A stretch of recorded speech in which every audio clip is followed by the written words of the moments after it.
Bismillahirrahmanirrahim. Assalamualaikum warahmatullahi wabarakatuh.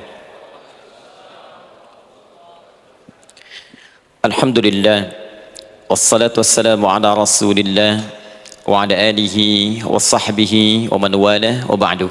Saya ibadallah, usi nafsi wa iyyakum bitaqwallahi faqad fazal muttaqun fala tamutunna illa wa antum muslimun. Faqala ta'ala ya ayyuhalladzina amanu taqullaha haqqa tuqatih wa la tamutunna illa wa antum muslimun.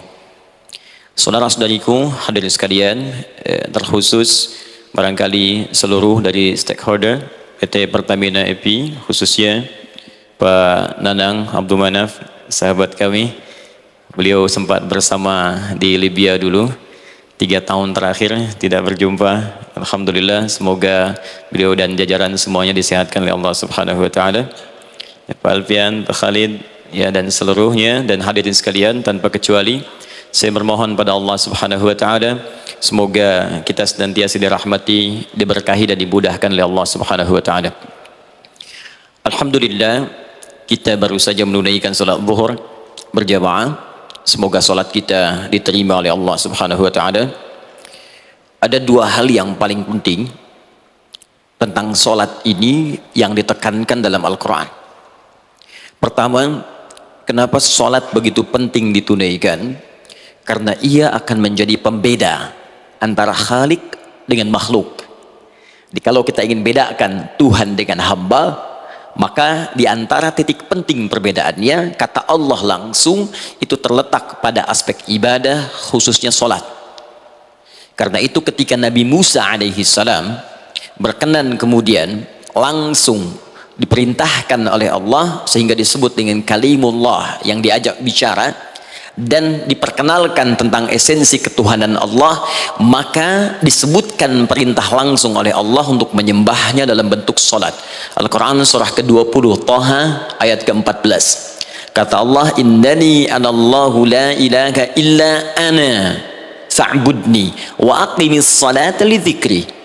Ya Musa, tidak ada Tuhan, kata Allah, selain saya. Ya, maka jika engkau telah tahu saya Tuhan, bedanya Tuhan dengan makhluk, fa'budni, maka kewajiban engkau sebagai makhluk menyembah saya. Bagaimana caranya ya Allah? Kata Musa, kata Allah, wa aqimis salata, rahmatullah, wa aqimis salata lidzikri. Maka cara menyembahku itu adalah dengan salat. Karena itu semua nabi dan rasul, bahkan sebelum Nabi Muhammad SAW, diperintahkan oleh Allah untuk mengajak umatnya seluruhnya untuk salat. Ya, Nabi Isa alaihi salam salat. Anda buka Quran surah 19 Maryam ayat 31 sampai 33. Nabi Ismail alaihi salam, ya kakeknya Nabi ke-29, salat. Bahkan meminta keluarganya salat. Quran surah ke-19 ayat 55. Wa kana ya'muru ahlahu bis-shalah. Nabi Zakaria, saudaranya Imran, salat.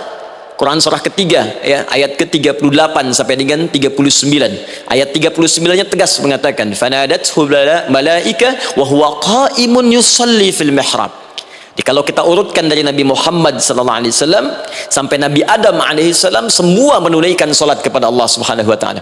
Ya, Muhammad bin Abdullah bin Abdul Muttalib bin Hashim bin Abdul Manaf bin Qusay bin Murrah bin Kilab bin Ka'ab bin Ghalib bin Fihir bin Malik bin Nadar bin Kinana bin Khuzaimah bin Mudrikah bin Ilyas bin Nizar bin Mudar bin Ma'ad bin Adnan bin Addi bin Adri bin Muqawwam bin Nagur bin Tarikh bin Ya'rub bin Yasjub bin Nabit bin Ismail alaihissalam bin Ibrahim alaihissalam bin Azar atau bin Nahur bin Abir bin Kinan bin Arfakhshad bin Sam bin Nuh alaihissalam bin Mihlail Matushala bin Kinan bin Anwas bin Thith bin Adam alaihissalam.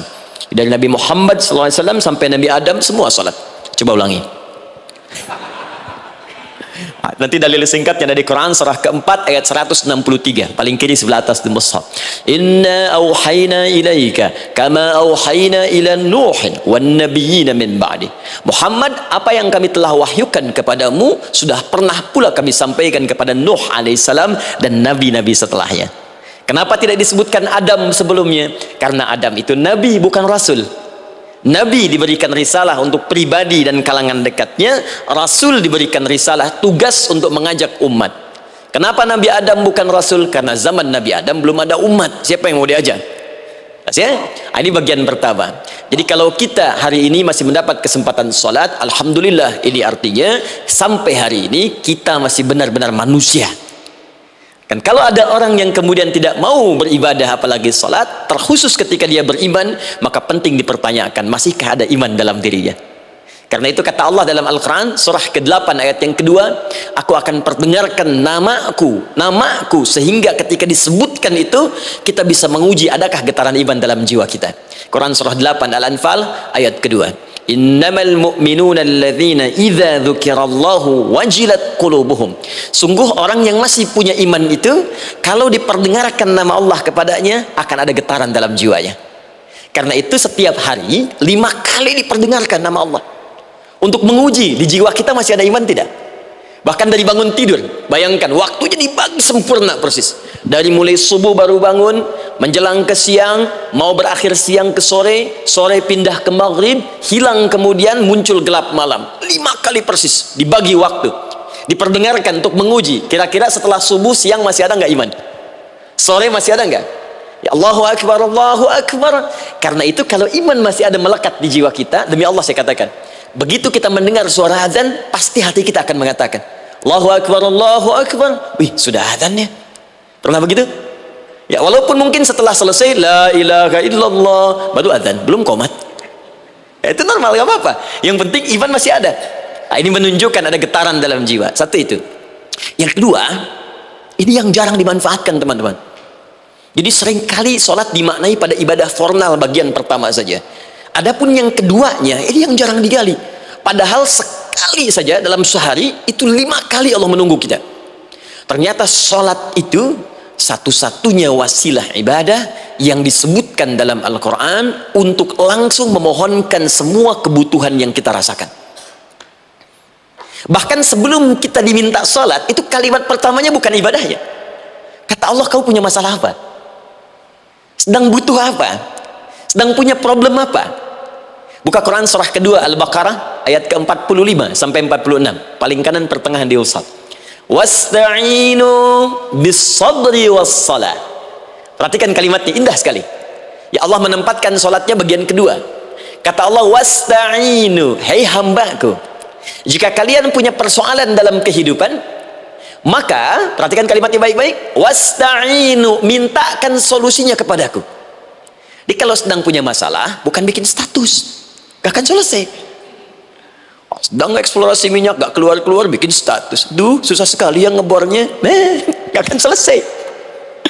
Jalan macet, bikin status. Jakarta macet, ya, gak akan selesai. Ya, apa yang harus dilakukan? Kata Allah, jika anda beriman kepadaku, yakin denganku, maka wasta'inu, punya persoalan, minta kepada Allah. Caranya bagaimana? Satu, bis-sabri, terima dulu masalah itu, jangan dikeluhkan. Kaidah lain muncul, karena mustahil saya akan titipkan persoalan kalau tidak anda mampu mengatasinya. Kaidah Quran surah kedua ayat 286, kita hafal ayatnya. La yukallifullahu nafsan illa usaha. Perhatikan kaidahnya, Allah tidak mungkin menguji seorang hamba di luar batas kemampuannya. Jadi kalau kita sedang punya ujian di rumah kah, pekerjaan kah, kehidupan sosial kah, sebesar apapun ujian itu, kata Allah, memang karena anda yang sanggup. Kalau nggak sanggup gak akan diuji. Di ujian itu berbanding lurus dengan kemampuan. Mustahil seorang hamba diuji di luar batas kemampuannya. Jadi kalau anda sekarang pun sedang punya masalah sebesar apapun, kata Allah, memang cuma kamu yang sanggup, yang lain tidak. Maka jangan mengeluh. Jangan anda katakan, ya Allah, why me? Kenapa saya? Kata Allah, why not? Memang kamu yang mampu, yang lain tidak. Nah, ketika anda bisa menerima itu dengan sabar, baru datang kalimat kedua, wassalah. Kemudian datang, tunaikan sholat dan mintakan solusi kepadaku lewat sholat. Ya, sedikit ya, lihat sini. Saya berikan sedikit uraian Al-Quran. Saya boleh menulis sini? Boleh ya?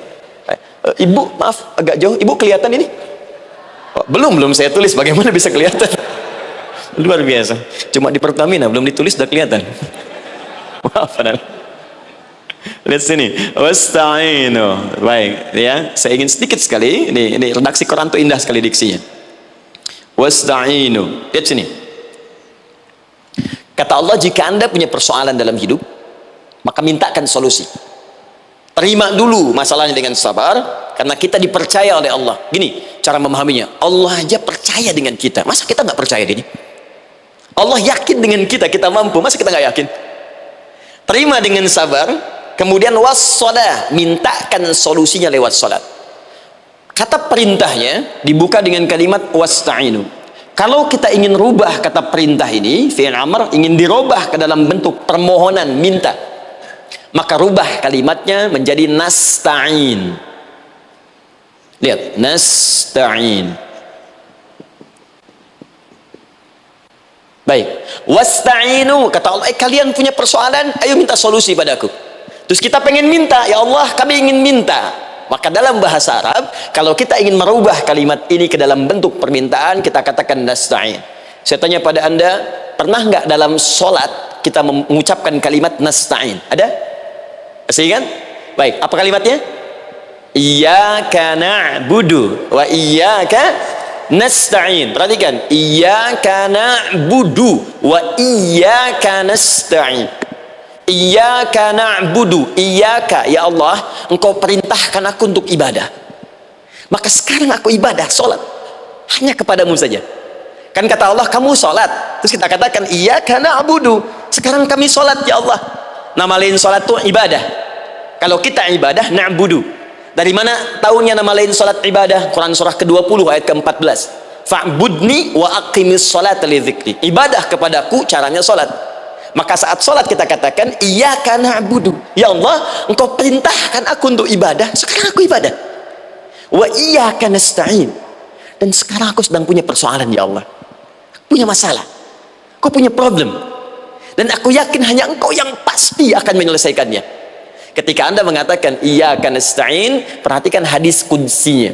Hadisnya qudsi ya, Al-Imam Al-Bukhari meriwayatkan, Imam Muslim meriwayatkan, An-Nasai meriwayatkan dari sahabat Abu Hurairah radhiyallahu ta'ala anhu. Ada lagi yang dari sahabatnya Anas bin Malik. Perhatikan kalimatnya, idza qala al-'abdu iyyaka na'budu wa iyyaka nasta'in, jika hambaku dalam salatnya benar membacanya, benar dari awal salatnya sampai dengan kalimat iyyaka na'budu wa iyyaka nasta'in, ya Allah sekarang aku ibadah kepadamu dan sekarang aku punya persoalan, aku mohonkan solusinya darimu. Kata Allah, hadza baini wa baina 'abdi, ini perjanjian antara aku dengan hambaku. Wali 'abdi, hadisnya qudsi, wali 'abdi, kalau hambaku benar salatnya sampai kalimat ini, masalah, apapun yang dia minta sekarang aku akan kabulkan, aku akan kabulkan. Pertanyaan saya, berapa di antara kita yang sholat sampai detik ini ribuan kali ruku dan sujud yang memanfaatkan momentum ini untuk memohon? Siapa di antara kita yang ketika sholat memohon kepada Allah solusi? Jangan-jangan selama ini sholat itu hanya menjadi formalitas saja. Takbir, ruku, sujud, salam, selesai. Takbir, ruku, sujud, salam, selesai. Padahal Allah sudah menunggu, hambaku kamu itu punya masalah apa? Makanya setiap waktu dibagi 5 supaya hidup kita ringan. Subuh ke zuhur punya masalah, zuhur salat, begitu kita mohon tuntas masalah itu. Zuhur ke asar punya persoalan, asar salat, dijawab oleh Allah, tuntas persoalan itu. Karena itu semua nabi dan rasul, bahkan orang soleh, ketika punya persoalan dalam hidupnya, even itu hanya menulis karya ilmiah, maka mereka akan memulai dengan salat dan minta kepada Allah Subhanahu wa taala. Teman-teman kenal Nabi Zakaria? Bagus. Baik, di sana belum tulis, sudah kelihatan. Sini kenal Nabi Zakaria, alhamdulillah. Tapi nggak apa-apa, saya ke Sukabumi Pak, ada yang kenal Fir'aun. Kenal Fir'aun, kenal, bagus. Baik, Sukabumi hubun dunia, suka itu hubun, bumi itu dunia. Baik, teman-teman, Nabi Zakaria itu diuji oleh Allah, maaf, belum punya keturunan. Dan semua nabi punya ujian. Jadi jangankan kita, nabi aja yang jelas surganya punya ujian. Ya, Anda pernah sakit, Nabi Ayub sakitnya lebih parah dari kita. Ya, Anda di keluarga belum ada keturunan, Nabi Zakaria pernah lebih daripada kita. Sampai rambutnya memutih, fisiknya sudah letih, dan menurut medis, maaf sekali, istrinya divonis tidak mungkin punya keturunan, monofus dan mandul, mustahil. Secara klinis nggak mungkin, secara medis tidak mungkin. Maka Allah tunjukkan satu isyarat yang sangat luar biasa. Jika Anda mendapati situasi makhluk mengatakan ini mustahil dan sudah angkat tangan, ini tanda pertama dari Allah, langsung tinggalkan pendapat manusia, langsung memohon kepada Allah. Maka turunlah beritanya di Quran surah ketiga Ali Imran ayat 38 sampai 39. Paling kanan sebelah atas di mushaf. Sekarang perhatikan kalimatnya, saya mau sambungkan dengan Al-Fatihah tadi. Hunalika da'a Zakaria rabbah. Di mihrabnya Nabi Zakaria salat bermohon kepada Allah. Qala rabbi habli min ladunka dzurriyyatan thayyibah. Kemudian ia berdoa, Rabbi habli, ya Allah yang maha memberi tanpa batas. Ini adab pertama, kalau teman-teman mau berdoa, sebut nama Allah sesuai dengan hajat kebutuhan kita. Itu yang disebut dengan al-asma'ul husna. Di asma'ul husna itu bukan nama-nama indah yang sekedar dihafal, bukan, tapi nama yang diberikan oleh Allah sesuai dengan kebutuhan hidup kita. Dalilnya Quran surah ke-17 ayat 110, ya paling kanan sebelah atas di mushaf ke pertengahan. Ya, kata Allah, Qulidhu Allah, jika Anda punya persoalan sebut nama Allah. Allah Awir Rahman atau Ar-Rahman. Ayyamma tad'u, tapi kalau Anda ingin spesifik meminta, falahul asmaul husna. Pilih nama Allah, ia punya nama-nama yang indah sesuai kebutuhan kita. Jadi kalau teman-teman misalnya minta kelancaran rezeki, sebut ya Allah ya Razzaq. Anak mau ujian, ya Allah ya Al-Alim. Di proyek misalnya ada hambatan, ada gangguan, ya Allah ya Al-Jabbar ya Al-Malik. Ingin mudah mengatasi ujian, ya Allah ya Sabar. Minta. Ya, jangan semuanya disebutkan, nanti jadi beban. Ya, Allahumma ya Rahman ya Al-Malik ya Al-Quddus ya Sabar, gitu kan? Yang tadinya nggak punya masalah jadi macam punya masalah, gitu kan? Pilih salah satu. Nah, jika Anda ingin memohon pada satu hal yang mustahil menurut manusia, maka minta dengan menyebut nama Allah yang memberi tanpa batas, mustahil di dalamnya. Nama Allah tersebut namanya Wahhab. Wahhab. Ya Allah, ya Wahhab. Al-Wahhab. Kalau kita rubah dalam bentuk permintaan, maka singkat kalimatnya dengan hab. Hab. Untuk sendiri habli, untuk banyakkan hablana. Rabbana hablana min azwajina wa dzurriyyatina qurrata a'yun. Nabi Zakaria minta karena sendiri yang mengalami situasi itu, maka beliau katakan, Rabbi habli, ya Allah habli min ladunka, ya Allah yang tak punya batas dalam pemberian. Mereka mengatakan aku tak akan punya keturunan. Mereka mengatakan mustahil aku punya anak. Dan aku yakin kau memberi batas tanpa memberikan pemberian tanpa batas. Aku mohon darimu saja, darimu saja, dzurriyyatan thayyibah, keturunan-keturunan terbaik. Innaka sami'ud du'a, engkau pasti mendengar doa saya. Kalau pada yang maha memohon saja, maha mendengar saja tidak mengabulkan, lantas kepada siapa lagi aku mesti minta? Tapi poinnya bukan itu. Poinnya adalah ini disampaikan oleh Nabi Zakaria dalam keadaan sedang sholat, masih berdiri dalam sholatnya. Dalam bahasa Arab berdiri disebut dengan qaimun, qaim, berdiri.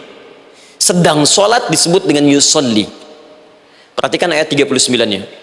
Fanadathul malaikatu wa huwa qaimun yusolli fil mihrab. Maka seketika ketika doanya selesai dipanjatkan, sholatnya belum selesai. Doanya selesai dipanjatkan, seketika datang malaikat menyampaikan, kamu dapat kabar gembira, Anda akan punya anak, bahkan namanya langsung diberikan oleh Allah, Yahya, artinya hidup. Yang mustahil menurut manusia, lahir dari rahim seorang perempuan yang divonis monofos dan mandul, kata Allah, bagiku yang gak ada yang mustahil. Jadi dan hidup dia. Kapan itu terjadi? Masih sholat dan belum selesai dalam sholatnya, dalam keadaan berdiri. Sekarang saya tanya Anda, kita membaca iyyaka na'budu wa iyyaka nasta'in dalam keadaan ruku atau sujud? Sujud, berdiri. Berdiri teman-teman, betul kan? Dalam keadaan berdiri saat baca Al-Fatihah. Iyyaka na'budu wa saat kita mengatakan wa iyyaka nasta'in, Allah balik bertanya, apa yang kamu butuhkan? Nabi Zakaria itu sholat dulu baru minta. Kita umat Nabi Muhammad karena keutamaan nabinya, sebelum sholat dan ditunggu. Butuh apa? Mau minta apa? Karena itu saya ingin katakan, ayo manfaatkan momentum sholat ini. Jangan sekedar kita kemudian tunaikan formalitas, tapi kita tidak mendapatkan keuntungannya. Ayo, semuanya, dari mulai takbir sudah ada doa, ruku ada doa, bahkan sujud kita bisa perbanyak dalam bahasa hati kita untuk memohon kepada Allah Subhanahu Wa Taala. Jelas sampai di sini? Baik, mudah-mudahan insya Allah doa kita dikabulkan oleh Allah Subhanahu Wa Taala. Ini baru mukaddimah, kita belum mulai, ini pengantar. Tema kita hari ini tentang Al-Quran, dan mudah-mudahan kita diberikan insya Allah kelancaran untuk bahasan kita, dan topik ini insya Allah akan memberikan banyak manfaat dari apa yang kita kerjakan dalam keseharian kita. Saya mohon izin untuk melambatkan bacaan karena tadi hanya mengantarkan saja. Teman-teman, kenapa mesti Al-Quran? Apa esensi Al-Quran? Dan kenapa Al-Quran diwahyukan pada Nabi Muhammad SAW? Apakah khusus untuk sekedar dibaca, atau ada satu nilai yang sangat penting yang justru itu mengandung nilai mukjizat yang paling dalam dari Al-Quran? Yuk kita mulai dengan Al-Quran surah kedua Al-Baqarah ayat ke-38, paling kanan sebelah atas, disambungkan dengan Quran surah kedua ayat 185, paling kiri pertengahan di mushaf. Quran surah kedua ayat 38 dengan Quran surah kedua ayat 185. Saya mulai dari kisah Nabi Adam, saya pelan-pelan. Nabi Adam saat diciptakan oleh Allah, kemudian diberikan informasi bahwa beliau akan bertugas di bumi, beraktivitas di bumi. Disampaikan di Quran surah kedua ayat 30, paling kiri sebelah atas. Wa idh qala rabbuka lil malaikati inni ja'ilun fil ardi khalifah. Kata Allah, dan pelajari, ingat ketika kami menyampaikan pada para malaikat, kami akan menugaskan satu makhluk manusia namanya Adam di bumi, tugasnya untuk menjalani hidup di bumi. Nah, secara singkat, setelah Nabi Adam turun ke bumi di awal masa bersama Sayyidah Hawa ya alaihi wassalam, maka ternyata bersamaan dengan turunnya Adam dan Hawa ke bumi itu, mereka berdua dibekali petunjuk, yang dengan petunjuk itu, ini yang dahsyat, Allah jamin semua aktivitas hidupnya dari mulai yang sederhana sampai yang kompleks, pasti jika diikuti petunjuk ini, dia akan senang menjalaninya dan akan tenang mendapatkan hasilnya. Ya, perhatikan kalimatnya. Quran surah kedua ayat 38. Fokus. Qul nahbitu minha jami'a. Kata Allah, sekarang tiba saatnya Adam, Hawa, turun kalian ke bumi. Kalau setan kita tinggalkan aja ya. Ini kita bahas Adam dulu. Turun kalian semua ke bumi. Fa imma ya'tiyannakum minni huda. Maka nanti sejak kalian tiba di bumi itu, aku akan turunkan satu petunjuk disebut dengan hudan namanya. Hudan. Fokus. Faman tabi'a hudaya, maka jika Anda dan keturunanmu mengikuti semua detil di petunjuk ini, fala khaufun alaihim walahum yahzanun, maka aku pastikan engkau dan seluruh keturunanmu akan menjalani hidup di muka bumi dengan tenang dan senang. Fala khauf, khauf itu gelisah, takut. Lawan dari takut apa? Tenang. Lawan dari gelisah, tenang. Kata Allah, jika Anda mengikuti tuntunan hidup yang ini, maka saya jamin semua hidupmu tenang. Walahum yahzanun, dan saya pastikan selama hidup di muka bumi itu, kalian tidak akan pernah bersedih. Senang. Lawan sedih, itu senang. Jadi ternyata, kita itu diminta tugas di bumi itu, bukan untuk dipersulit. Jadi kalau ada yang hidup sampai saat ini sedih, deh, di rumah tangga sedih, di kantor nggak tenang, pasti di antara poinnya bukan nggak mampu senang, tapi boleh jadi yang hidup ini tidak membaca petunjuk kehidupannya. Anda kerja di perusahaan, teman-teman ada yang di Pertamina, ada yang di yang lain. Kalau Anda nggak ikuti petunjuk, kan pekerjaan tidak akan berlangsung dengan nyaman, kan? Kalau Anda nggak ikuti aturannya, bagaimana bisa mengerjakan petunjuk itu dengan nyaman? Maka apalagi hidup yang kompleks. Kata Allah, sejak Adam saya turunkan, sudah ada petunjuk kehidupan, saya namakan dengan hudan. Anda ikuti petunjuk ini, maka langsung jaminan dari Allah, semua yang Anda jalani dalam hidup, pasti saya jamin senang dan tenang. Petunjuk ini disebut apa? Hudan. Nah, agak cepat. Di setiap masa, Nabi Adam selesai hidupnya, generasi kemudian berkembang, datang lagi Nabi Nuh, sampai ke Nabi Muhammad SAW. Perhatikan baik-baik. Setiap berganti generasi akan turun hudan sesuai dengan kebutuhan masyarakatnya pada saat itu. Baik, Nabi Musa menerima kitab apa namanya? Nabi Musa Taurat. Taurat disebut hudan dalam Al-Quran. Muncul Nabi Musa, Kitabnya disebut Taurat. Perhatikan baik-baik. Tahukah teman-teman ketika Taurat disebutkan dalam Al-Quran? Buka Quran surah ke-17. Ya, ayat yang kedua. Wa ataina Musal kitaba. Kami berikan kepada Musa kitab. Lihat, wa ja'alnahu hudan li bani Israil. Dan kitab yang kami berikan itu yang disebut Taurat, Ali Imran ayat yang ketiga, wa anzalat Taurata wal Injil. Kami berikan Taurat kepada Musa. Nah, saat Allah turunkan Taurat itu hudan li bani Israil. Isi Taurat ini adalah petunjuk kehidupan khusus untuk Bani Israel saja, umatnya Musa. Jadi kalau umat Nabi Musa mengikuti petunjuk hudan Taurat ini, kata Allah, saya jamin semua hidupnya tenang dengan senang. Nabi Isa turun Injil. Injil disebut hudan dalam Al-Quran. Dan yang terakhir, saya cepat karena waktu kita terbatas, ketika Allah menurunkan Nabi Muhammad SAW dan dipilih sebagai Rasul, maka saat yang bersamaan beliau pun diberikan petunjuk untuk umatnya. Dan dahsyatnya petunjuk itu pun disebut dengan hudan. Buka Quran surah kedua ayat 185. Syahrul Ramadan alladzi unzila fihi al-Quran. Di bulan Ramadan itu, kata Allah, saya turunkan Al-Quran. Kenapa saya turunkan Al-Quran? Hudal linnas.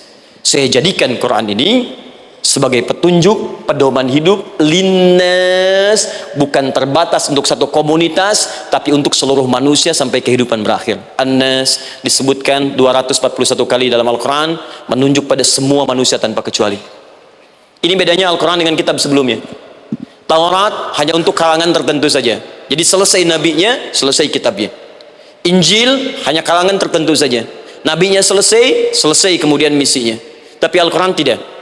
Ini kalimat pertama langsung dari Allah. Walaupun nabinya wafat, tapi karena Al-Qurannya didesain oleh Allah untuk seluruh manusia sampai kehidupan berakhir, maka pasti Al-Quran itu di setiap masa akan mampu dijadikan pedoman dalam kehidupan. Jadi prinsip pertama, ketika Allah menurunkan Al-Quran, sebenarnya tujuan utamanya bukan sekedar dibaca, kan? Tapi di dalamnya itu ada petunjuk hidup, Pak, Bu. Dan yang buat, yang menciptakan kita. Bukankah Anda kalau ingin memperbaiki sesuatu akan datang kepada penemunya, penciptanya? Anda punya handphone, ada masalah, kan datangnya ke counter handphone. Anda punya mobil, ada persoalan, bukankah datangnya ke dealer? Sekarang kita ingin tahu persoalan hidup kita, ingin tahu gambaran hidup kita, ingin tahu misi dan visi hidup kita. Kemana kita kemudian bertanya? Pada pencipta kita.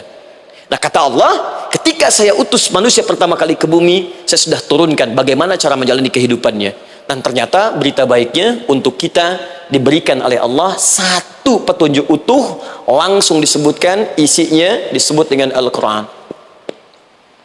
Jadi dari Al-Fatihah sampai dengan An-Nas, dia bukan bacaan biasa. Semua di dalamnya ada petunjuk kehidupan kita, dari mulai bahkan dalam kandungan sampai kita wafat kepada Allah Subhanahu wa Ta'ala. Kalau diikuti petunjuk ini, langsung turun jaminan dari Allah, hidup kita pasti akan tenang dan nyaman. Saya bacakan cepat ya, tapi nggak usah ditulis. Nanti kalau teman-teman agak terlambat mengikutinya, Anda buka kembali rekamannya, Anda boleh runtutkan kembali. Saya baca cepat saja, dan ini insya Allah Anda hanya akan temukan dalam Al-Quran. Nanti saya berikan rahasia di akhir sebelum kita akhiri. Yuk, satu, Anda silahkan bandingkan dengan buku manapun, referensi manapun, Anda hanya akan temukan dalam Al-Quran. Dari sejak sebelum lahir, bagi perempuan yang tengah mengandung, langsung Allah berikan tuntunan bagaimana agar kandungan itu berjalan dengan sehat, nyaman, dan mudah ke persalinan. Quran surah ke-7 ayat 189. Perkembangannya bisa diamati dan dicek kemudian, ya, baik ke dokter atau yang lain. Nanti perkembangannya disebutkan di Quran surah ke-22 ayat ke-5. Dirinci lagi di Quran surah ke-23 ayat 11, dari 9 sampai dengan 13. Kemudian mulai terlahir, dari lahiran diberi petunjuk oleh Allah. Nih, berikan ASI maksimal 2 tahun. Kalau ingin berhenti sebelum 2 tahun boleh, begini caranya. Quran surah kedua ayat 233. Dari sampai usia 2 tahun menjelang balik, kata Allah berikan 4 pendidikan dini. Ini turunannya disebutkan 1, 2, 3, 4. Jika Anda ajarkan ini, maka anak ini akan tumbuh. 1, dekat dengan Allah. 2, dijamin taat pada orang tuanya. 3, dia akan baik dengan lingkungannya. Dan 4, dia akan bertahan dalam kebaikan sampai dia dewasa. Quran surah ke-31 ayat 13 sampai dengan 19.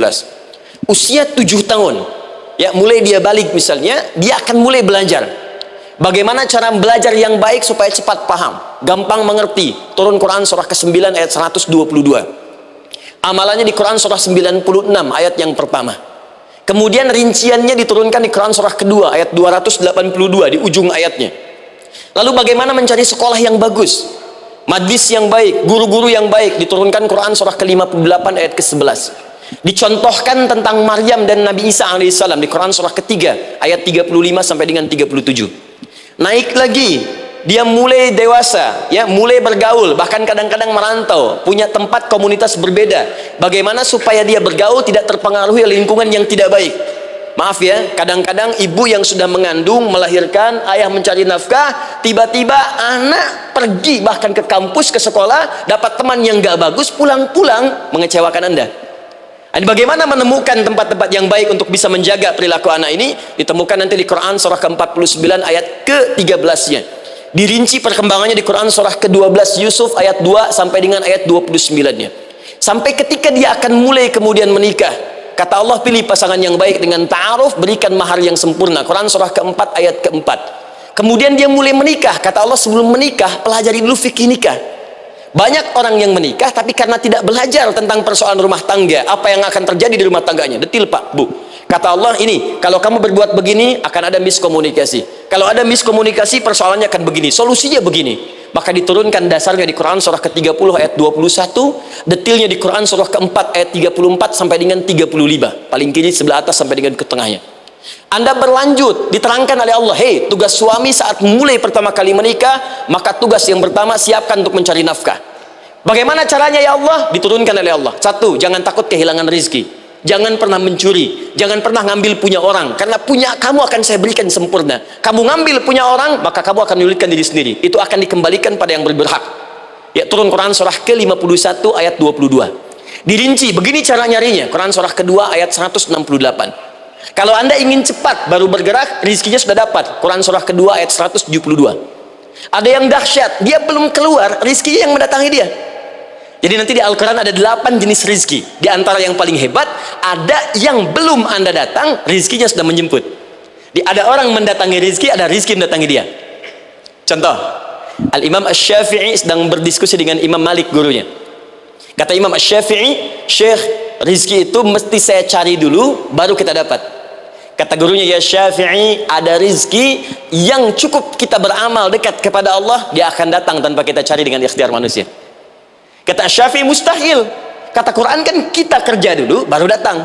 Kata Imam Malik gurunya, kamu yang belum sampai, kita amalkan ini, rizki datang. Maka berhenti sampai di situ. Imam Syafi'i pamit. Di jalan tiba-tiba beliau mendapati ada panen anggur, Pak, Bu. Terus dipanggil sama yang punya kebun. Ya, pemuda, katanya, sini, mau bantu nggak? Kalau kamu bantu, kami berikan anggurnya. Maka beliau bantu, panen, petik, sampai setelah selesai diberikan anggur yang besar-besar, hanum. Senyum, senang beliau. Ternyata senangnya bukan karena dapat anggur. Senangnya karena merasa pendapatnya benar. Kalau saya nggak bantu panen ini, nggak akan dapat saya anggur. Cuma karena saya bantu, saya diberi ini. Maka rasa senangnya inilah dibawa kemudian kepada gurunya, ingin laporan. Tapi perhatikan adabnya. Dia tidak mengatakan, guru, nih saya benar, kalau saya nggak ikut panen, nggak dapat saya ini.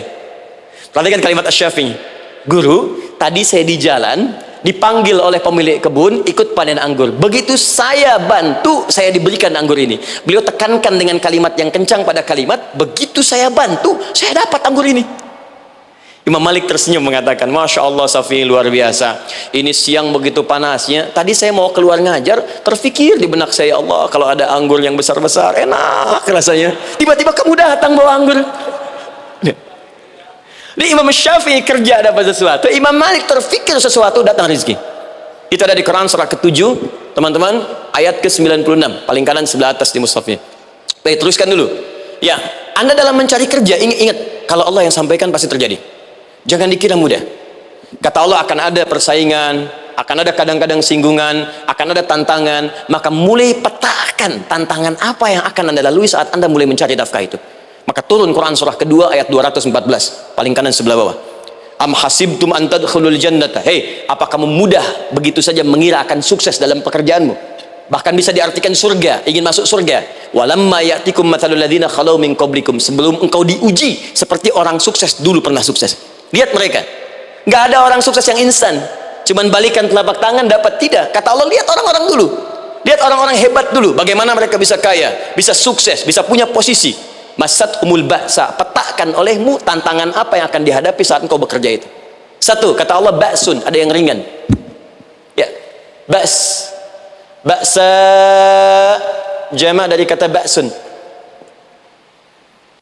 Dua, dara', dia sudah menengah, jama' dari kata durun. Tiga, zilzal, ini yang paling tinggi puncaknya. Jadi kalau anda sudah mendapatkan ini, yakinlah berarti anda akan mendapatkan posisi yang tinggi, karena mustahil orang besar diuji dengan ujian yang kecil. Zilzal, ini bagian ketiga.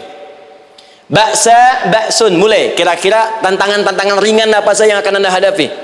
Ya, kalau saya contohkan misalnya dengan contoh yang lain singkat, anda mau ke masjid, ingin konsisten, mulai hijrah, ingin dekat dengan Allah, tiba-tiba yang tadinya nggak mau ke masjid, mulai ke masjid, diuji dengan hujan. Hujan kecil, rintik-rintik, shower. Begitu hujan, orang Arab mengatakan kalau hujannya bisa lewat tanpa payung pun, orang Arab mengatakan la ba'sa. La ba'sa, ini ringan. Orang kita sambungin, labas. Dari bahasa Arab lewat. Jadi kalau anda mau berangkat nih, siap bekerja, siap hadapi tantangan, baru mau lewat hujan kecil, berarti itu tantangan kecil kita lewati. Macet, petakan, cari jalan yang kemudian sempurna, jalan yang kosong, buka Google-nya, buka Waze-nya, buka map-nya, cari. Jadi kalau pada yang kecil aja belum kita lewati, bagaimana mendapatkan yang besar? Anda mau ke masjid, dikasih hujan kecil, mau berangkat gak jadi. Papa, kenapa gak jadi? Hujan mah, kan ada payung. Takut ria.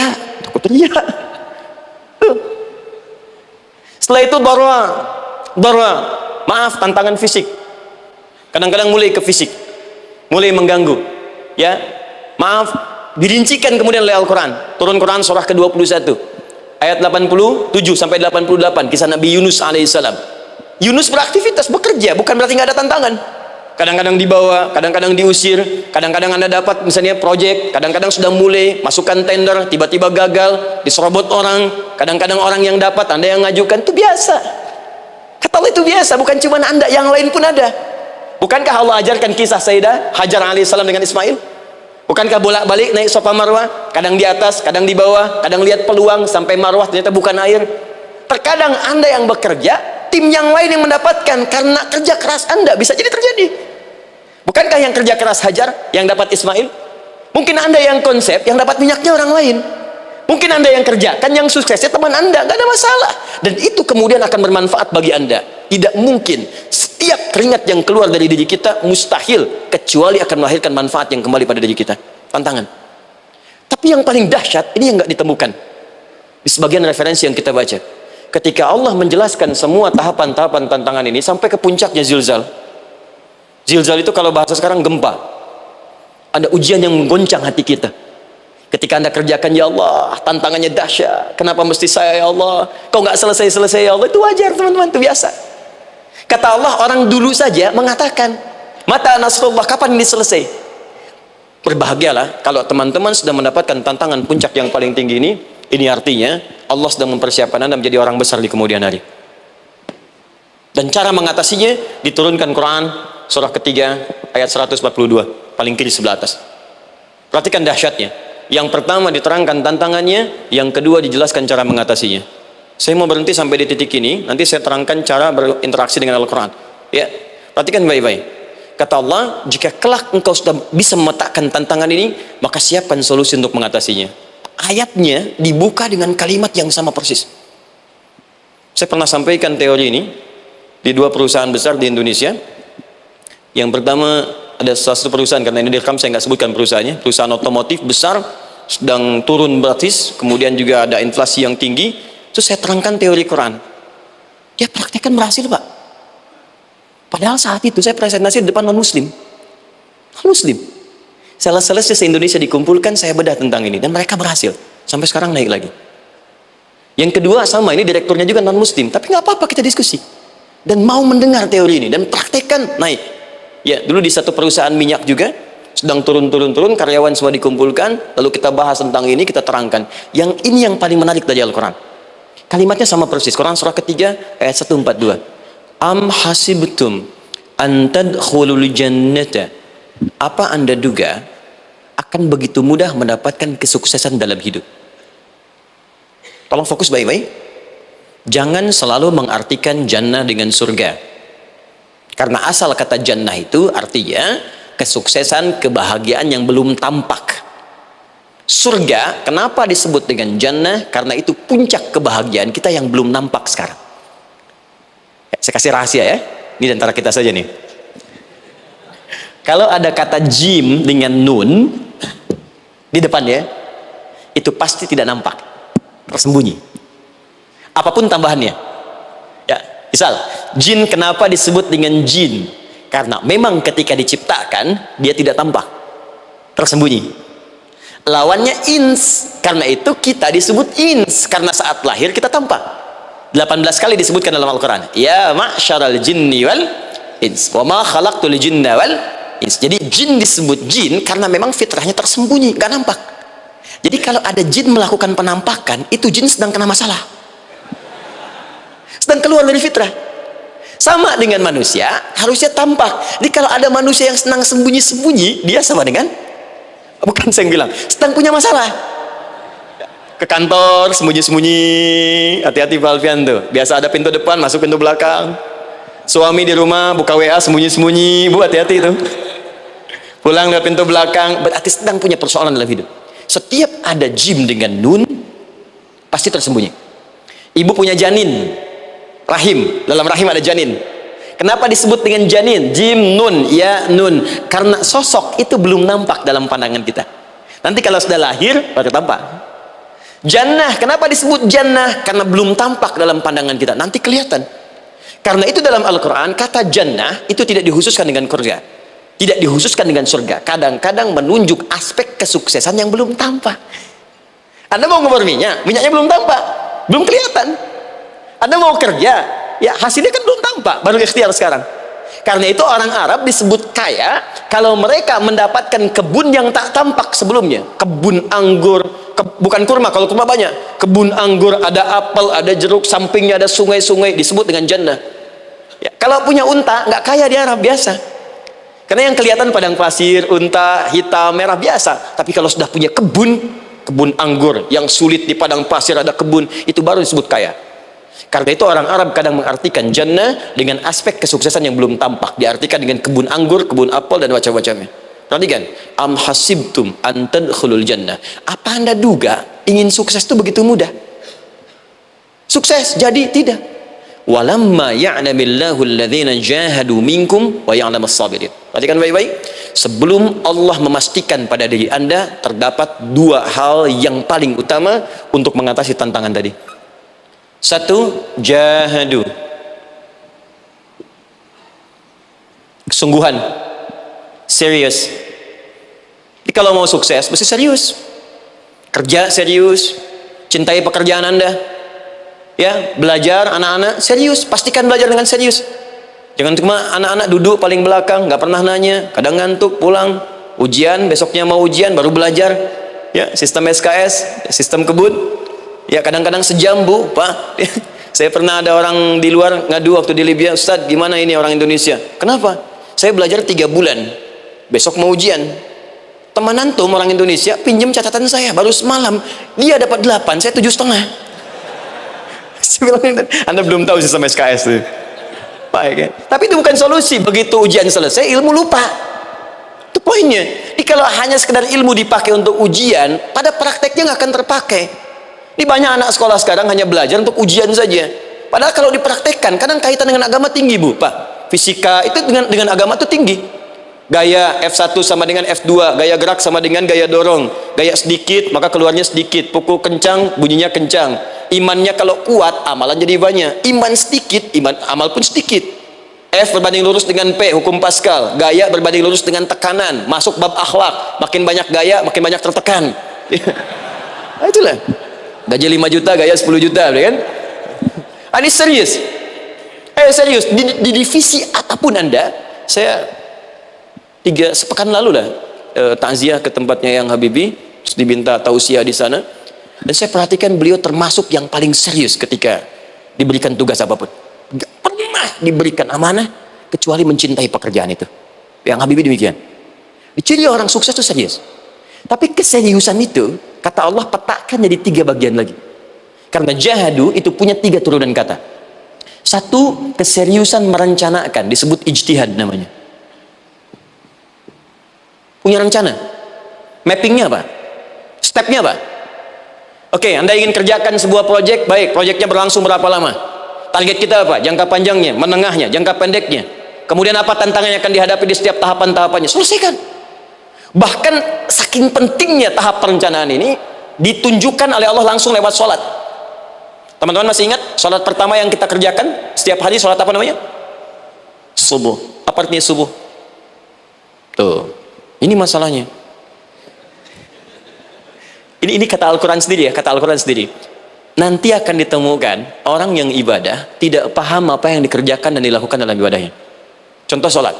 Kata Allah akan ada orang sholat yang saat sholat tidak mengerti apa yang ia baca dan dia lakukan dalam sholatnya. Jujur tanyakan pada diri kita. Sampai detik ini, dari sekian ribuan kali ruku dan sujud, berapa persen bacaan sholat yang kita pahami? Jangan-jangan kita ruku tapi nggak ngerti yang dibaca. Sujud tak paham yang diungkapkan. Bagaimana bisa khusyuk? Mustahil. Kembali ke sini. Kenapa sholat pertama itu disebut dengan subuh? Teman-teman, ternyata semua nama sholat dari subuh sampai isya plus bacaan dan gerakan dari takbir sampai salam itu bukan sekedar gerakan semata. Semua ada artinya, ada maknanya. Dan diajarkan oleh Nabi langsung. Subuh disebut dengan subuh. Ada 2 kata. Satu, fajar. Quran surah ke-17 ayat 78. Inna Qur'an al-fajri kana mashhuda. Kedua, subuh di surat At-Takbir. Was subhi idza tanaffas. Kenapa disebut fajar? Fajar itu pancaran positif, pancaran kebaikan. Jadi kalau yang baik disebut fajar, kalau yang jelek disebut fujur. Fujur ada di Quran surah 91 ayat 7 sampai 8. Wa nafsi wa ma sawwaha fa alhamaha fujuraha wa taqwaha. Fujur itu rambatan gelombang buruk yang muncul dari nafsu. Ya, ditembuskan ke elemen tubuh kita. Misal gini. Tiba-tiba pengen marah. Ya, di tubuh kita mengatakan melotot, maka ini ada pancaran di hati kita nyambung kemudian ke mata. Ini rambatan dari sini ke mata disebut fujur namanya. Mau ke tangan pukul, masuk ke tangan. Itu rambatannya disebut fujur namanya. Ya. Yang baiknya disebut fajar. Ya, misal saya ingin sholat, tiba-tiba hati mengatakan sudah azan, merambat ke kaki, cepat melangkah, cepat wudhu. Nah, itu rambatannya disebut fajar namanya, atau infajar. Ini pasti ada, ya. Fujur nama lainnya nafsu. Disebutkan 115 kali dalam Al-Quran. Takwa, rambatan fajar, sumbernya takwa. Disebutkan 115 kali dalam Al-Quran. Di jiwa kita ada takwa, ada nafsu. Takwa yang dorong malaikat, disebutkan 88 kali dalam Al-Quran. Nafsu yang dorong setan, disebutkan sama 88 kali. Di setiap Anda akan mengerjakan satu hal, pasti akan yang mendorong pada yang baik, akan mencegah dari yang baik itu nafsu. Pasti itu. Pak Alfian mau tanda tangan proyek. Tiba-tiba disodorkan, Pak, ini Pak, kok begini proyeknya? Perbaiki, karena ada yang nggak beres. Tapi fee-nya lumayan Pak, 1 miliar. Nggak bisa. Jiwa takwa mengatakan jangan terima Pak. Bapak mengatakan maaf, ini jari tahiyat, gak akan pernah dipakai maksiat. Perbaiki. Datang lagi. Ini Pak, kok sama? Fee-nya diperbaiki Pak, 100 miliar. Nafsunya mulai berkata, terima. Takwanya bilang, jangan. Akhirnya beliau katakan, tangan tahiyat gak akan pernah dipakai maksiat. Tapi tunggu, saya istighfar dulu.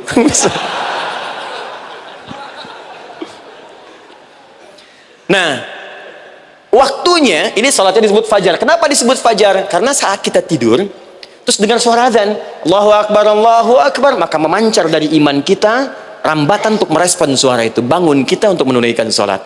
Waktunya disebut subuh. Kenapa disebut subuh? Dari kata asbah. Asbah itu artinya yang siap dengan rencana. Ya, orang Islam tuh nggak ada yang bangun dari tidurnya kecuali punya rencana jelas yang akan dieksekusi di hari itu. Makanya sebelum kita bekerja mengeksekusi itu, kita datang menghadap Allah supaya Allah berikan kemudahan di setiap aktivitas kita. Coba lihat manajemen Nabi. Bukankah sebelum tidur beliau istighfar dulu? Dirinci pekerjaannya, dicatat yang akan dikerjakan besok, istighfar 70 kali, 100 kali, sehingga dengan istighfar saat tidurnya tenang. Coba kita biasakan. Ada yang baca Quran, ada yang istighfar. Kalau nggak percaya silahkan cek. Begitu Anda lakukan, tidurnya enak. Besoknya rencana itu sudah siap. Makanya ketika bangun, siap jam 7 mau kemana, jam 8 ada di mana, jam 12 kerjakan apa. Sebelum mengerjakan itu, datang kepada Allah, sujud, ya Allah, saya punya rencana ini, tolong mudahkan. Begitu caranya. Itu yang disebut dengan subuh. Nah, sekarang kembalikan, peta hidup kita mau seperti apa ke depan? Ijtihad. Yang kedua, kalau sudah jelas konsepnya, visinya sudah ada, maka jihad. Yang kedua, jihad. Jihad itu eksekusinya, aksinya, actionnya, perjuangan fisiknya. Rencananya apa? Tahajud malam nanti. Bismillah. Jam berapa? 2:30. Baik, yuk kita mulai rencanakan. Eksekusi rencananya. Bagaimana cara kita bangun 2:30? Pasang alarm. Jam berapa alarm dipasang? 3 kali. Pertama 1:30, kedua 2 kurang seperempat, ketiga jam 2 lewat seperempat. Baik. Alarm pertama untuk mematikan alarm kedua. Alarm kedua matikan alarm ketiga. Ketiga siap-siap. Baik. Siap bangun. Jihad. Awas, ini penting ya. Jihad itu jangan dipersempit maknanya kepada situasi peperangan saja, tidak. Banyak jihad itu luas sekali medannya. Karena jihad itu perjuangan fisik. Dan maaf ya, maaf sekali, dalam konteks perang pun bukan menyerang orang, tapi membela diri saat diserang. Di Islam itu bukan agama ekspansi. Cek di sejarah, nggak ada Islam menyerang. Yang ada itu membela diri saat diserang. Atau saat orang lain dizalimi dan kita diminta untuk terlibat, kita membantu. Ini bukan dalam konteks sekarang yang banyak dibincangkan, tembak orang, bom orang, nyerang orang, bukan. Itu waktu kejadian bom Tamrin itu pertama, saya di Lampung posisinya. Itu begitu meledak, tuar. Pertanyaan pertama Pak di Majelis Taklim, Ustaz, apakah bom di Jalan Tamrin termasuk jihad fisabilillah? Saya bilang, Pak, sependek pengetahuan saya, jihad fisabilillah itu jihad di jalan Allah, bukan di Jalan Tamrin. Kaidahnya beda. Nah, misal mencari nafkah itu jihad. Cari nafkah jihad. Quran surah keempat ayat 34, paling kiri sebelah atas. Tugas pertama ketika menikah, kata Allah, ar-rijalu qawwamuna 'alan nisa. Setiap lelaki itu diminta oleh Allah untuk mengatur bagian rumah tangganya. Jadi pemimpin di rumah tangganya. Ya, bima faddalallahu ba'dahum 'ala ba'din, karena diberikan kemampuan untuk memimpin. Di pemimpin itu ada di suami. Dan ciri khas pemimpin, Bu, biasanya ciri khas pemimpin apa, Bu? Bukan tegas, bukan. Ciri khas pemimpin itu tidak mau dipimpin. Makanya kalau ada sesuatu, masukkan lewat usulan, jangan beri saran. Kalau saran susah, itu pemimpin. Baik, tapi yang paling luar biasa kata Allah, perhatikan kalimatnya indah sekali. Wa bima anfaqu min amwalihim. Saya berikan tugas untuk mencari nafkah. Ketika seorang lelaki bertugas mencari nafkah, ingat ya, konteks apapun, kalau perempuan nanti bekerja bukan nafkah poinnya. Bisa hobi, ya, bisa aktivitas, tapi nafkah kalau sudah menikah itu ada pada suami. Perempuan tidak. Kalaupun tidak dilarang perempuan bekerja, tidak. Sayyidah Aisyah mengajar, ada yang para sahabiah jadi perawat, ya, ada yang pengajar. Banyak dulu sahabat Nabi yang perempuan mengajar. Ya, kan ada pelajaran-pelajaran khusus perempuan. Ya, ada bagian perawat, ada dokter. Ini kan yang ngandung perempuan, masa yang perisa laki-laki? Kan? Ada bagian perempuan tertentu. Itu silahkan bekerja boleh, tapi nafkah laki-laki. Begitu lelaki meniatkan pekerjaannya karena Allah untuk mencari nafkah, itu setiap langkahnya jihad fisabilillah. Wafat, syahid. Maaf ya, apakah selama Anda bekerja sudah diniatkan ibadah? Jangan-jangan cuma kerja aja. Kalau cuma kerja, apa bedanya Anda dengan yang belum beriman? Anda wafat juga, kerja di gedung yang sama, berangkat menemukan kemacetan yang sama. Apa bedanya iman kita dengan yang lain? Satu, kita pasti wafat, pasti pulang. Dan kita nggak bisa pilih, ya nggak bisa pilih. Antum bisa duluan, saya belakangan mungkin. Atau ditukar, saya belakangan, Anda duluan mungkin. Atau memang saya bisa duluan, ya, duluan menyolati Anda. Oke, paham ya? Jadi ibu di rumah jihad, Bu, pada anak, perawat, mengandung itu sudah jihad. Jadi kalau wafat dalam proses saya melahirkan atau sedang mengandung itu syahid. Itu jelas nggak ada perbedaan pendapat. Anak-anak yang sekolah niatkan ibadah, Bu, Pak. Mohon maaf ya, mesti ada bedanya. Iman kita di rumah mesti itu terpancar kepada anak-anak. Ajarkan mereka sekolah yang baik, pilih sekolah yang mengajarkan sholat, mengajarkan baca Quran. Sekarang banyak kok, fisikanya bagus, Qurannya bagus, kimianya bagus, sholatnya juga bagus. Cari, kalau bisa dunianya bagus, akhirat bagus, kenapa hanya pilih dunia saja? Siapkan, itu jihad. Terakhir, tidak mudah mengeksekusi ini, pasti ada tantangan yang ketiga, namanya mujahadah. Mujahadah, tantangan mengatasi gejolak jiwa. Kadang-kadang malas, capek, Ya, belum eksekusi dilakukan, sudah berdebat pada yang tidak penting, sehingga tidak menghasilkan kesimpulan, ragu-ragu, khawatir, maka atasi semua itu. Turun Quran surah kedua ayat 216. Kutiba alaikumul qitalu wa huwa kurhul lakum. Kalau engkau sedang tidak nyaman, maka perangi ketidaknyamanan itu jika engkau ingin mendapatkan kesuksesan yang telah engkau cita-citakan. Asa an takrahu syai'an fa huwa khairul lakum. Boleh jadi apa yang engkau tidak rasakan sekarang, engkau rasakan gak enak, gak nyaman, di balik itu Allah sedang siapkan sesuatu yang lebih baik untukmu. Wa asa an tuhibbu syai'an fa huwa syarrul lakum. Mungkin yang engkau harap-harap sekarang boleh jadi itu belum baik untukmu sekarang. Allahu ya'lamu wa antum la ta'lamun. Karena Allah lebih tahu masa depan, engkau pikiranmu pendek sampai di sini saja. Maka teman-teman sekalian, kembalikan lagi, tidak pernah Anda akan temukan dalam Al-Qur'an kecuali bimbingan hidup yang semuanya nyata. Silahkan cek. Itu baru pekerjaan, belum ibu di rumah, ibu capek merawat anak, kadang mengeluh, kadang nangis. Turun Quran surah ke-17 ayat 23. Kadang-kadang ada beda pendapat dengan suami, Quran surah ke-4 ayat 34 sampai 35. Masalah kondangan saja Pak, bisa beda pendapat. Ya. Ya Pak, kan ada family gathering malam, Mama pakai baju apa ya? Hijau apa yang biru? Masya Allah, kata Anda biru bagus mah. Kata Mama kayaknya hijau deh Pak. Tuh. Nanya tapi udah punya jawaban. Ya, bagus kalau dipakai, begitu keluar kuning. Naik lagi, Anda udah 40 tahun, anak masih ada, turun Quran surah ke-46 ayat 15. Kemudian naik lagi sampai Anda sepuh, sampai kembali ke keadaan tidak normal seperti anak-anak lagi, Quran surah ke-22 ayat ke-5. Sampai ada amalan, kalau Anda jangan kira Anda akan hidup selamanya, Anda pasti wafat. Quran surah ke-3 ayat 185. Bahkan diajarkan kalau wafatnya ingin enak, begini caranya. Pelajari Pak, jangan cuma dunia, kita akan meninggal. Ini ada di Quran, kalau pengen meninggalnya enak, begini caranya. Ya kalau nggak percaya silahkan amalkan, nanti kita akan lihat di akhir. Ya. Betul, akan kelihatan. Quran surah ke-89 ayat 27 sampai 30.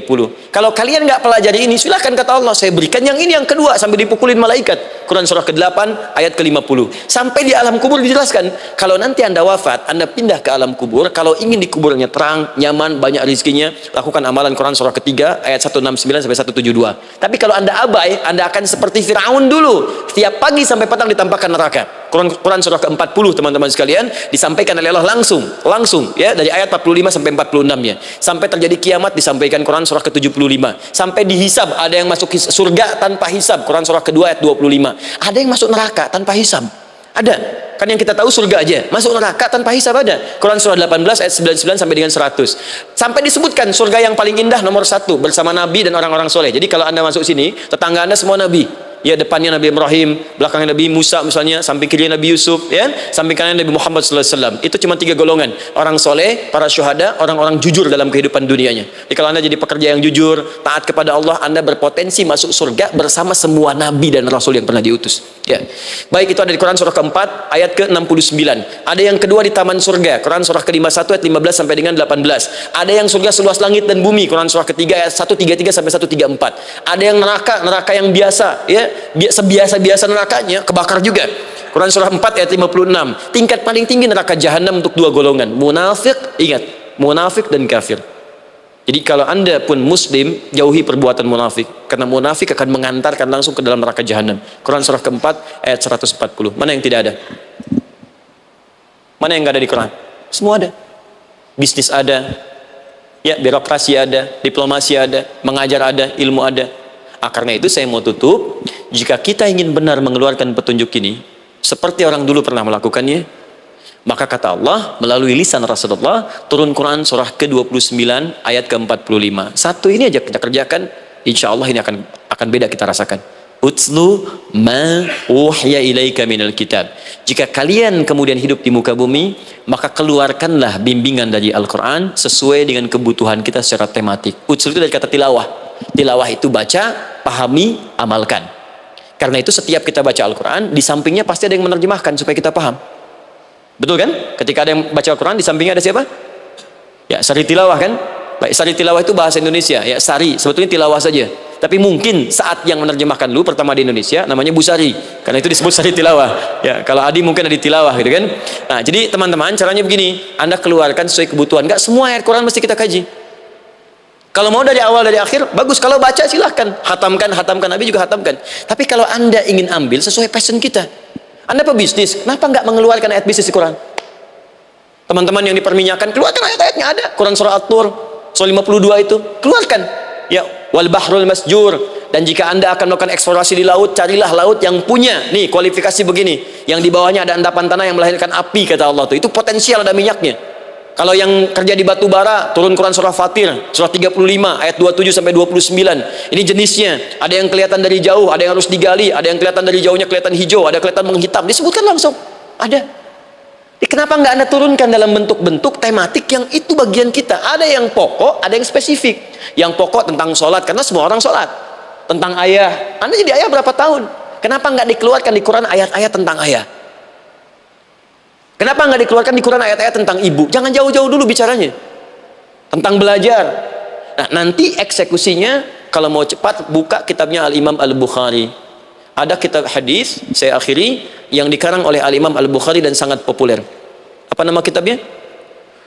Kalau hafal saya kasih hadiah. Apa kitab Imam Al-Bukhari yang populer? Ya?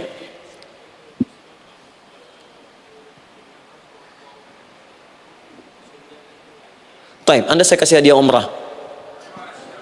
Taib. Insyaallah. Januari awal, insyaallah ada yang kami hadiahkan umrah dari atlet peraih Asian Games. Ya, Anda boleh ikut nanti. Ya, ada juga, saya senang saya cinta dengan bangsa ini. Dia ada peraih Asian Games medali emas yang kemarin. Itu akan kita berangkatkan umrah semua peraih medali emasnya. Nanti gelombang pertamanya bulan Januari. Ya, 2020 nanti, sekitar 3 bulan lagi. Insyaallah Anda nanti akan mengikuti. Ada juga nanti dari kalangan Polri, ada TNI juga yang akan ikut. Dan saya sertakan. Baik. Al-Jami As-Sahih Al-Musnad Al-Mukhtasar min umuri Rasulillah sallallahu alaihi wasallam wa sunanihi wa ayyami. Itu namanya. Ayo ulangi. Disingkat Sahih Al-Bukhari. Kenapa saya bacakan lengkap? Bukan karena singkatannya, tapi banyak orang sekarang baca buku, baca kitab hanya langsung ke isinya. Padahal setiap ulama ketika menuliskan judul kitabnya, itu pasti ada petunjuk di dalamnya. Kata Imam Al-Bukhari, Al-Jami As-Sahih. Kitab ini saya buat sebagai petunjuk umum miniatur kehidupan Nabi yang bisa kita ambil hikmahnya sekarang. Jadi kalau kita pengen tahu bimbingan Nabi di masa lalu, supaya kita terapkan sekarang, buka kitab saya ini. Semuanya mustad bersambung kepada Nabi. Sahih saya pastikan, saya teliti satu-satu. Al-Mukhtasar, saya persingkat, gak bertele-tele. Nah, ini poinnya. Min umuri Rasulullah sallallahu alaihi wasallam wa sunani wa ayyamihi. Ini semua pekerjaan Nabi selama 24 jam. Secara singkat saya tutup dibagi 97 pembahasan. Setiap 97 pembahasan, satu babnya itu berisi bimbingan hadis-hadis Nabi. Di situ ada bab tentang bisnis, kitabut tijarah. Bab tentang ilmu, kitabul ilmi. Bab bahkan tentang sakit, kalau pengen cepat sembuh apa? Kitabul marid. Bab tentang pemerintahan, kitabul imarah. Bab tentang penguatan iman, supaya naik gak turun-turun, kitabul iman. Anda tinggal pilih profesi apa, cari Sahih Al-Bukhari, harganya murah. Maaf, dibandingkan pulsa Anda pun masih murah kitab Al-Bukhari. Ya, beli 4 jilid cuma 350.000 yang bahasa Arab saja. Ya, kalau mau terjemahan, cari terjemahannya. Ya, dapatkan itu, keluarkan babnya sesuai profesi kita. Itu ketika dibuka kitab ini, yang pertama muncul ayat Quran dulu. Ini ayatnya, ini hadisnya. Ini ayatnya, ini hadisnya. Teman-teman gak usah baca semuanya. Keluarkan passion Anda apa, di situ belajar. Sebulan saya belajar ini, besok saya pindah lagi. Sebulan topik ini, besok ke topik yang lain lagi. Saya kira insya Allah kalau itu kita terapkan dengan baik, maka Al-Quran akan hidup dalam seluruh aktivitas kita, dan mudah-mudahan keberkahan akan diturunkan oleh Allah Subhanahu Wa Taala. Ya, tidak cukup dengan amin, mulai dulu. Ya, mulai dulu, petakan dulu, eksekusi dulu. Saya kira itu yang saya sampaikan. Anda punya hak dan kewajiban. Hak Anda sudah dapatkan, dan kewajiban kita semua untuk kembali beraktivitas. Saya mengucapkan terima kasih atas undangan dari pihak Pertamina untuk Anda seluruhnya. Saya ingin tanya, kalau jamaah di sini ada berapa kurang lebih? Kurang lebih yang rutin 500 ada 550. Baik, nanti saya hadiahkan mushaf sebanyak 550 ya, dan itu nanti setiap ada kajian atau zuhur salat Anda bisa baca di sini, baca mushafnya. Kemudian yang kedua, saya nanti berikan buku untuk bacaan ya, itu buku yang saya berikan insyaallah tentang manusia. Jangan-jangan selama ini kita jadi manusia, kita tidak tahu mau kemana kita ya. Itu saya keluarkan dari Al-Quran langsung, seperti apa Allah menerangkan tentang kemanusiaan kita. Saya juga hadiahkan sejumlah yang sama 550. Nanti satu orang bisa mendapatkan satu-satu. Dan terakhir barangkali mau hafal Quran? Oh mau, baik. Alhamdulillah. Alhamdulillah. Saya berikan mushafnya yang spesial. Nanti kita mulai dengan 10 juz dulu ya. Nanti saya berikan At-Taisir yang 10 juz. Itu ada mudah untuk bisa menghafal Quran, mulai dari 10 juz dulu, nanti bisa disempurnakan. Saya berikan 550 Quran khusus untuk dijadikan sebagai hafalan. Nanti cara menghafalnya bisa dibuka saja di YouTube, nanti di situ ada cara kami menjelaskan. Dan bulan depan kita ada karantina akbar, jadi menghafal Quran dalam 30 hari. Alhamdulillah angkatan pertama sudah selesai, ada yang hafal 24 hari, 23 hari, 30 juz, bukan juz 30 ya. Ada yang 30 hari. Ya, ada juga. Sekarang sedang gelombang kedua. Mudah-mudahan di Pertamina ini juga insya Allah dalam proses bekerja ada juga yang menghafal dan hafal Quran insya Allah ya. Saya kira itu, nanti pulang dari sini dikabari. Kalau ada mobil disiapkan, kalau tidak ada kami juga coba antarkan. Nanti kami siapkan dan mudah-mudahan bisa bermanfaat untuk teman-teman. Kalau ada yang bisa saya lakukan untuk bersinergi di sini untuk membuat teman-teman lebih dekat dengan Allah, sampaikan, dan saya dengan senang hati. Ya, saya datang sendiri, tulis sendiri, nerangin sendiri, ngapus sendiri, gitu kan. Terus juga berikan apa yang Anda butuhkan. Kalau dengan semua itu Anda belum juga dekat dengan Allah, ya saya harus bagaimana lagi, gitu kan. Baik, kita berdoa, mudah-mudahan doa kita dikabulkan Allah. Ada 3 cara berdoa. Pertama, cukup dengan hamdalah kalau singkat. Kedua, kalau ada perselisihan, kifaratul majlis. Dan yang ketiga, kadang Nabi berdoa, sahabat mengikuti dalam momentum yang khusus. Saya ingin menggabungkan ketiganya, mudah-mudahan dengan itu keberkahan diberikan luas kepada kita semua. Alhamdulillahi Rabbil Alamin, hamdan syakirin, hamdan na'imin, hamdan yuafi ni'amahu yukafi mazidah. Ya Rabbana lakal hamdu wa lakal syukru kama yanbaghi li jalali wajhikal karim wa li 'azimi sultanik. Allahumma salli wa sallim wa barik ala rasulikal karim nabiyyikal amin sayyidina Muhammadin wa ala alihi wa sahbihi ajma'in. Allahumma Rabbana la tada' lana fi maqamina hadha wa fi kulli maqamin dhanban illa ghafartah. Ya Allah, kami mohon jika ada satupun di antara kami saat ini yang hadir membawa ya Allah dosa-dosa dalam dirinya, jangan biarkan yang meninggalkan tempat ini kecuali Engkau telah ampuni segala dosa-dosanya. Wala hamman illa farajtah. Ya Allah, jika ada di antara kami yang tengah hadir saat ini ada kegelisahan dalam jiwanya, maka mohon jangan biarkan yang meninggalkan tempat ini kecuali Engkau telah tenangkan keadaan hatinya. Allahumma wala asran illa yassartah. Ya Allah, jika ada di antara kami yang tengah mengalami kesulitan baik di pekerjaannya, kehidupan rumah tangganya, maka dengan keikhlasan amalnya ya Allah angkat dan ringankan segala kesulitannya. Allahumma wala maridan illa syafaitah. Jika ada di antara kami yang tengah Engkau uji dengan penyakit seberat apapun, maka mohon angkat dan sembuhkan segala penyakitnya.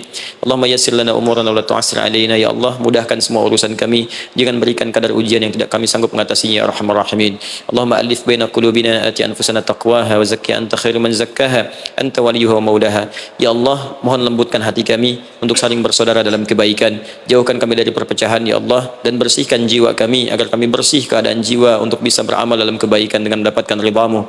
Allahumma rabbana atina fid dunya hasanah wa fil akhirati hasanatan wa qina adzabannar. Ya Allah, kami mohon anugerahkan segala kebaikan di muka bumi ini yang mampu kami raih, dan berikan kami segala kemuliaan di akhirat yang mampu kami dapatkan, dan mohon jauhkan kami dari segala ya Allah murka dan neraka-Mu. Allahumma barik lana ya Allah fi ailatina wa fi amalina ya Allah wa fi kulli ya Allah hayatina. Ya Allah, kami mohon anugerahkan keberkahan dalam kehidupan keluarga kami, di kantor, di pekerjaan kami, dan seluruh tahapan kehidupan yang akan kami lalui. Bi fadlika subhana rabbika rabbil izzati amma yasifun wa salamun alal mursalin. Subhanakallahumma wa bihamdika asyhadu an la ilaha illa anta nastaghfiruka wa natubu ilaik wa akhiru da'wana alhamdulillahi rabbil alamin. Thumma assalamu alaikum warahmatullahi wabarakatuh.